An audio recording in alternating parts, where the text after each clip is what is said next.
自從有人類出現，漁業就已經開始。不過今時今日，過度捕撈成為一個嚴重問題，好多稀有魚類已經瀕臨絕種，部分只可以喺博物館見到標本嘅樣貌。人類係始作俑者，好彩都識得亡羊補牢。要保育呢啲稀有物種，人工繁殖可能係其中一個方法。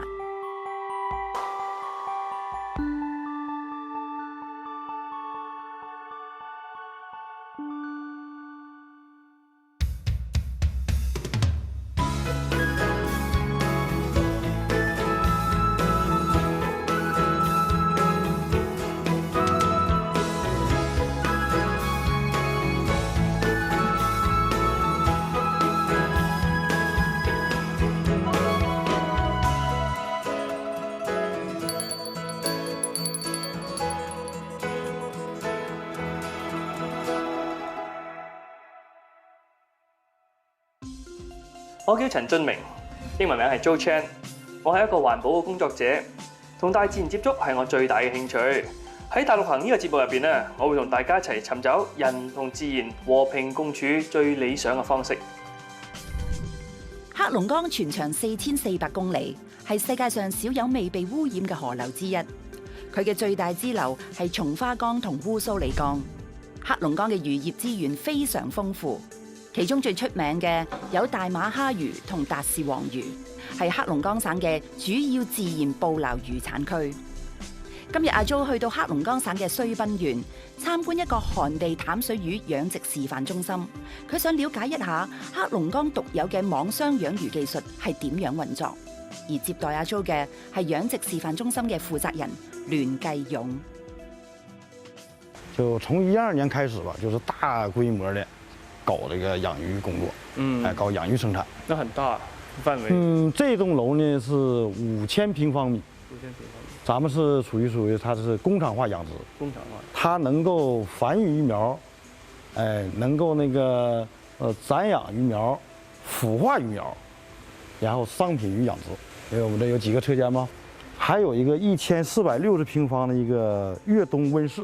還有個越冬溫室的，對，冬天還能運作，也可以運作。但當你這個咱們這個，到冬季的時候，咱這個魚沒有出完，沒有出完，咱們就如果量大的話，咱就再用到越冬。越冬，所以一年四季，也有生產。對，一年四季我這都有魚，你知道嗎？有魚，厲害，真的。成功在於嘗試。阿 Jo 好欣賞呢個養殖示範中心嘅成立目的，能夠人工養殖稀有魚類係保育嘅一個方法。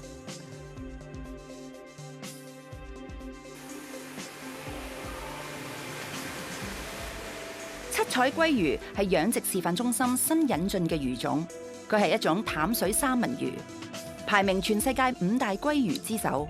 中心採取類比自然生態環境嘅方式養殖，室內有淨水設備。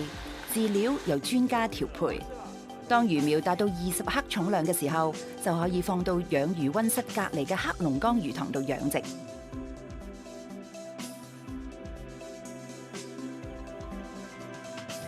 其實黑龍江都係鮭魚嘅回流地之一，所以呢度嘅水質係好適合養殖七彩鮭魚，而人工養殖嘅方法就可以令七彩鮭魚嘅產量保持穩定。呢個寒地淡水魚養殖示範中心擁有25艘網箱養魚船同100個普通網箱。呢種技術獨特嘅船式網箱係綏濱縣自己研究設計建造，有專利㗎。裏面除咗有七彩鮭魚之外，仲養咗鯉魚、鱘魚、鯰魚同鯽魚等等。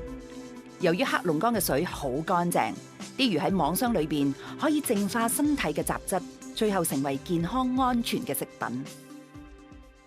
這個魚我們是跟那個打破那個常規的養殖方式，我們這個魚呢是從野生的江魚，或者是那個在那個大型水庫，進一些那個商品魚放在我們網箱裏，放在我們這個網箱呢放2個月以上，然後再從這個用我們那個毫無污染的黑龍江水非常清澈，营養非常豐富，用它這個水來把它原來這個水庫的魚啊，把它淨化。難得嚟到黑龍江嘅漁場，阿 Jo 好想試下漁場嘅工作。佢揾到一位師傅教佢點樣撈魚。我身邊嘅咧就係漁場嘅工作人員啦，一陣咧佢就會協助我一齊喺呢度漁網入邊去捉魚。咁啊，睇下點樣捉先。師傅啊，請問一下，待會去怎麼樣去把魚撈進來的？啊，我們先踢網完，你再撈。條一條嚟撈。啊，對，是。哇，不簡單呢。呢個咧好重啊，成個用鐵做，哇，真係一件唔簡單嘅工作。而家咧，我哋開始試下撈入邊嘅魚啦。首先咧，呢度嘅工作人員咧會將個網慢慢提高。係，我而家要將呢隻好重嘅竿塞落呢個網度。師傅，我可以下網了嗎？可以撈了嗎？可以。OK， 我試試哈。來，給我一條。哎呀，什麼都沒有哎。來，給我一條。哎呀，給我一。喂。啊！哎呀，我捉到啊！我捉到啊！我捉到！哇！這是什麼魚啊，師傅？鯉魚。鯉魚啊！好大條鯉魚啊！哇！多少斤啊？這個15斤，15斤重，15斤重，哇，好攰啊！雖然阿 Jo 好用心咁學，不過都係搞到亂晒龍，以為撈到條魚啦，點知條魚勾住咗漁網，結果唔係有隻雀仔跌落水，係有條大魚跌落水。平時會掛網嗎？平時不掛。唔識撈魚唔緊要，識食就得啦。為咗安慰阿 Jo 撈魚失敗，養殖示範中心請阿 Jo 食魚宴。哇，用煎味道真係香脆香口好多。哇，呢個我好中意。頭先喺個網箱養殖嗰度咧，我有份幫手去捉嘅。不過呢條應該唔係我捉嗰條啦，但係咧就一樣咁大條喎。哇！今次阿 Jo 參觀嘅旱地淡水魚養殖示範中心係黑龍江省嘅重點養魚基地。綏賓縣政府好希望呢個中心可以帶動周邊地區嘅養魚業發展，相對嚟講，亦都可以減少魚類捕撈嘅次數。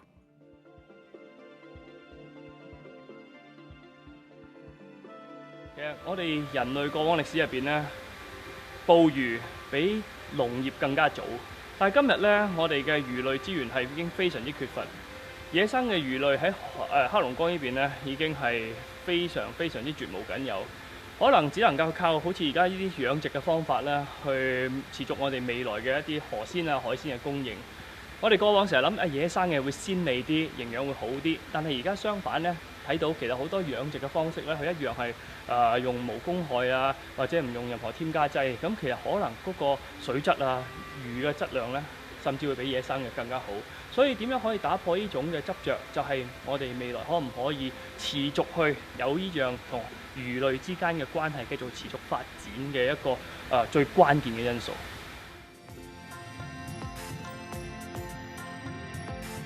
參觀完旱地淡水魚養殖示範中心之後，阿 Jo 對黑龍江省嘅漁業發展好有興趣。佢決定去參觀一間魚類博物館，了解一下黑龍江有啲乜嘢魚類。喺呢個館入邊咧，收藏咗好多唔同種類嘅魚類標本。而我身邊呢條咧好特別，佢個名咧叫達氏黃魚。佢係一條非常之遠古嘅魚類。佢同鯊魚差唔多時期，甚至係比恐龍更加早嘅。咁佢今日咧仍然喺野外可以揾到，不過數量已經好少啦。我哋可以話佢喺大自然界係久而殘存。所以今日咧國際社會已經將佢納入咗華盛頓公約，我哋唔可以進行任何嘅商業買賣。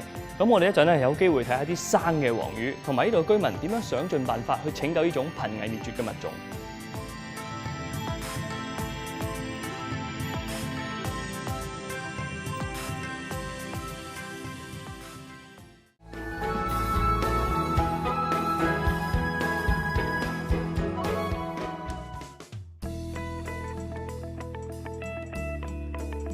阿 Jo 參觀嘅呢一間魚類博物館展出咗好多魚類嘅保育資料，亦都有好多珍貴魚類嘅標本。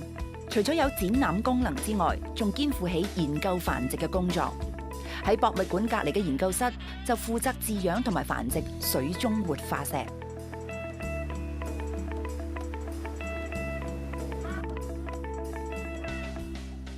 而家喺我身邊嘅咧就係一條活生生、年齡有50-60歲嘅黃魚。佢咧喺呢度嘅居民喺江入邊以外咁樣捉翻嚟，而縣政府咧收購擺喺呢個地方度飼養。點解要養住啲黃魚喺度咧？係因為希望咧透過黃魚同埋佢嘅近科嘅鱘魚咧一齊去雜交，產生一種品種叫鱘黃魚，希望延續到黃魚嘅基因喺野外嘅數量能夠不斷咁去上升。呢個養殖中心培育出嚟嘅鱘黃魚咧，有一大部分咧都會放養喺烏蘇里江，增加佢哋野外嘅數量，而小部分會留喺度做一個魚種嘅。睇完呢度之後咧，我發現黑龍江呢邊嘅漁業資源咧，的確係好豐富嘅。既然講起漁業，一定要揾下全中國最古老嘅漁獵民族。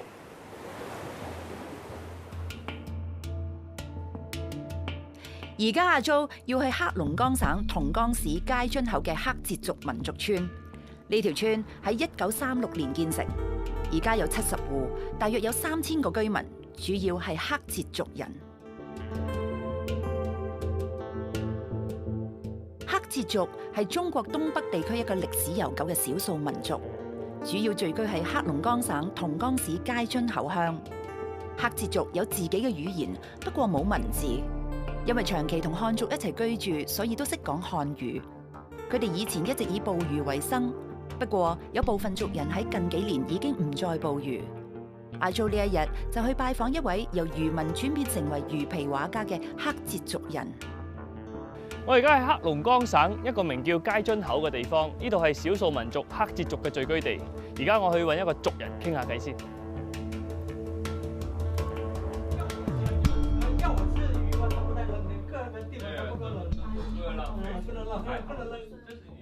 喺我身邊呢位咧係黑節族嘅孫玉林老師，佢係一位魚皮畫工作者嚟嘅。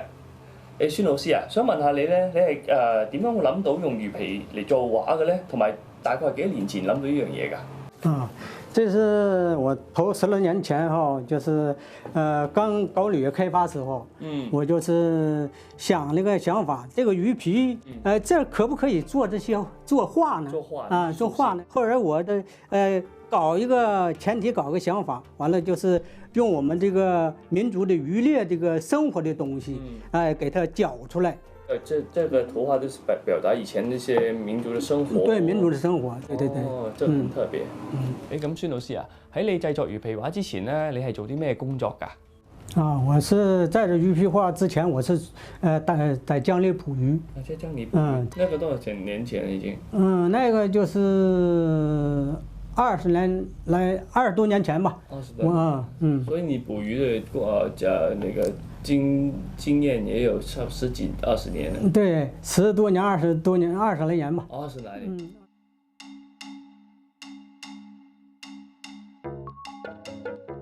黑節族係一個好有藝術天分嘅漁獵民族，佢哋利用捕魚、食魚嚟成為藝術創作嘅泉源。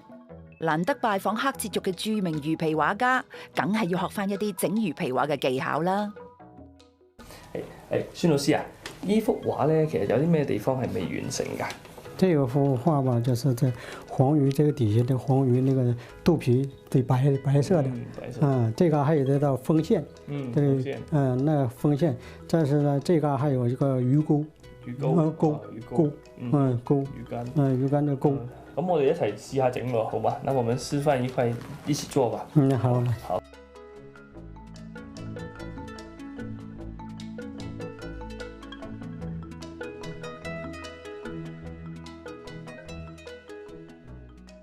一般是什麼魚的魚皮？這個魚皮都是大馬哈魚皮。哦。大馬哈魚皮非常結實嘛。哦。所以好。對，這柔軟性非常大。它這個對比較好比較好做。再是你煨一個形啊，它都沒事。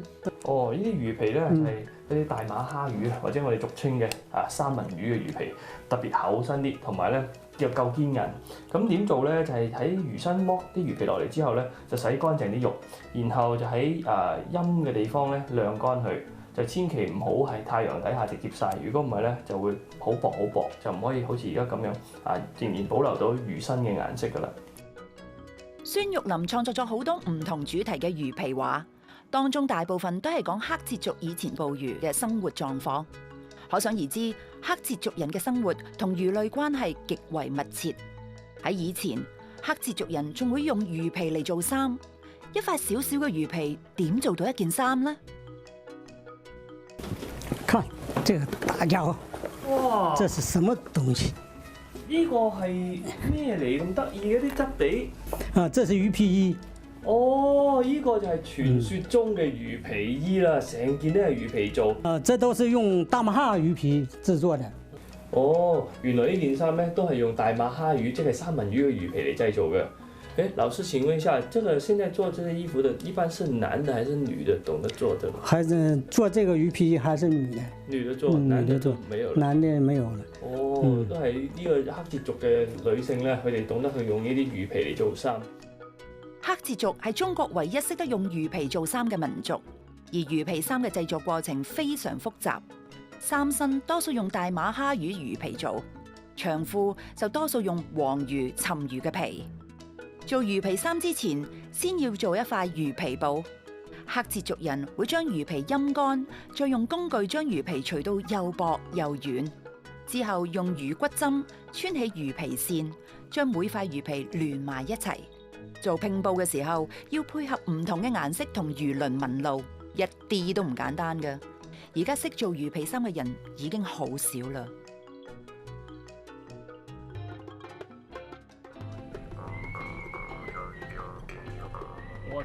即係另外有啲愕然，我喺黑節族呢度咧，係竟然揾到一啲同南美洲一個少數民族叫馬布切嘅咧，係都揾到一種咁嘅口琴之類，一樣係咁彈嘅。其實我可以話肯定佢哋之間一定有關係。俄羅斯亦都揾到，咁你可以見到其實喺幾千年前，人類點樣由亞洲去到北美，再去到南美，一路沿海一路過去，將呢啲文化帶咗過去。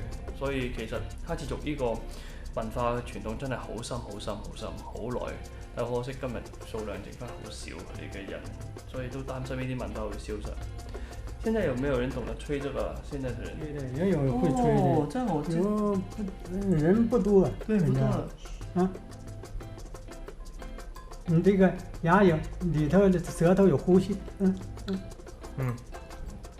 根據考古學家嘅發掘研究，學術界普遍認同印第安人嘅祖先係由亞洲跨越白令海峽到達美洲嘅。亞洲嘅蒙古利亞人種同美洲土著印第安人嘅祖先有淵源關係。計起上嚟，中國北方嘅少數民族同南美洲嘅土著有血緣關係都唔出奇啊！天下本一家嘛。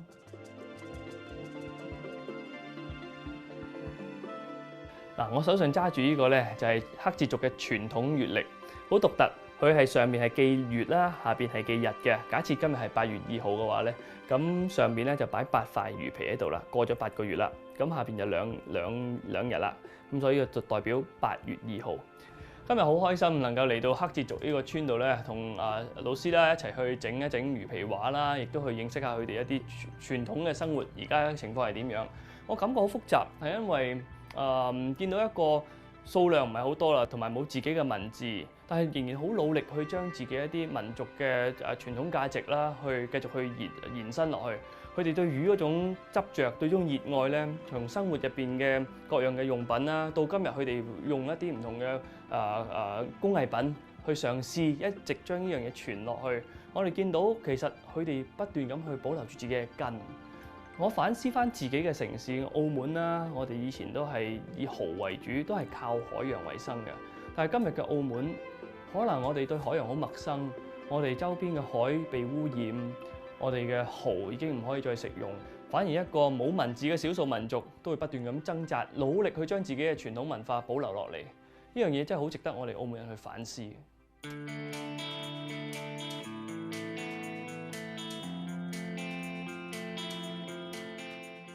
我哋嚟到呢度咧，黑節族嘅村度咧，唔單止見到好獨特嘅魚皮文化啦，亦都見到一啲我哋真係澳門人未見過嘅一啲好大隻嘅吸血生物，以為係蜜蜂，但其實係烏蠅嘅親戚，叫做虻。佢會咬啲牛羊，釘穿佢哋嘅皮毛，攞嚟吸血。哇！呢度周圍都好多。對啊，叮一聲後疼啊！我哋都驚啊，因為都好多啊，因為成日都嬲住我哋架車，因為我哋架車噴出啲氣咧，同埋有熱力，好吸引佢哋。係時候上車啦，上車啦！下一集近距離拍攝丹頂鶴做獨家報導。喺我身邊嘅咧就係一家3口野外成功生存落嚟嘅丹頂鶴。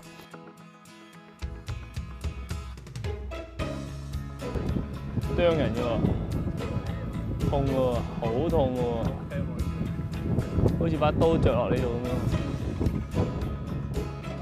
走過大慶油田嘅濕地世界，黑龍江大慶市咧，大家諗到啦，可能會諗起油田啦，或者油井啦。咁其實呢個地方咧，最早係一大片嘅濕地。